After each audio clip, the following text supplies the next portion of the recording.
ଏ ଯୋଉ ଚାରି ଦ୍ୱାର ଖୋଲିଲା ଏଥିରେ କଣ ଲାଭ ହେଲା? ଲାଭ କଣ ହେଲା କି ଲୋକମାନେ ଏଇ ଯୋଉ ଖରାରେ ଆଗରୁ ଦ୍ୱାର ଖୋଲିନଥିଲା, ଏଇଟା ବଡ ଜିନିଷ। ଏଇ ଖରାରେ ଲୋକ ଟିକେ ହନ୍ତସନ୍ତ ହଉଥିଲେ, ଯେମିତି ଏସବୁ ଆଗରୁ ହେଇଥିଲା। ଆମେ ଗୋଟେ ଦ୍ୱାର ଲୋକ ଯିବେ, 3 ଦ୍ୱାର ଲୋକ ବାହାରିବେ, କିନ୍ତୁ ଏଇ ଯୋଉ 4 ଦ୍ୱାର ନ ଖୋଲିଲେ ଲୋକମାନେ ମନୋରଞ୍ଜନ ଆଜିକାଲି ବହୁ ଲୋକ ସମାଗମ ହେଲେଣି।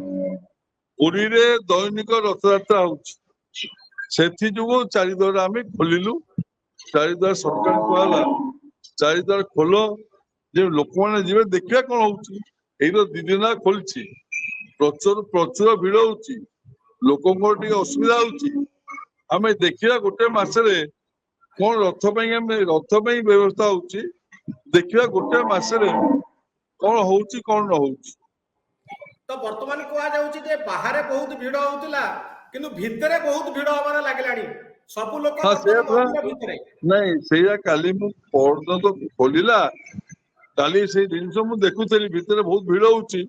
ଲୋକମାନେ କେମିତି ତା ଭିତରୁ ଖାଲି ହେବେ ଏବଂ ଶୃଙ୍ଖଳିତ ଦର୍ଶନ କରିବେ, ଯେ କୌଣସି ଅସୁବିଧା ନ ହବ। ଗୋଟେ ହୁମ୍ ହାମ୍ ଧୁମଧାମ ଖୋଲାଖୋଲି ହେଇଗଲା, ତାପରେ ସେଟା କଣ୍ଟ୍ରୋଲ କରିବାକୁ ପଡିବ। ତାକୁ କଣ୍ଟ୍ରୋଲ ନ କଲେ ତ ଲୋକ ମନ୍ଦିର ଭିତରେ ଷ୍ଟାପିଂ ହେଇ ମରିଯିବେ। ତା ଭିତରେ ଭିଡ ହଉଛି, ତ କଣ୍ଟ୍ରୋଲ କଣ କରିବାକୁ ପଡିବ। ମିନିମମ୍ 10-12 ଦିନ ପରେ ସେ ଜିନିଷ ଆସ୍ତେ ଆସ୍ତେ ସଜାଡି ହବ। ତାପରେ ଦେଖିବା କଣ ହଉଛି। ଗୋଟେ ଦୁଆର ସିଂହ ଦ୍ୱାରରେ ଭକ୍ତ ପଶିବେ, 3 ଦ୍ୱାରରେ ଭକ୍ତ ବାହାରିବେ। ଆଉ ଇଏ ଶୋଷା କରି ଖୋଲିଲେ ଲାଭ ଅଛି? ଏଟା କିଛି ମୂଲ୍ୟ ନାହିଁ। ତାକୁ ଶୃଙ୍ଖଳିତ କରିବା ଦରକାର, କଣ୍ଟ୍ରୋଲ କରିବା ଦରକାର, ନାଇଁ ତ ଅସୁବିଧା ହେଇଯିବ।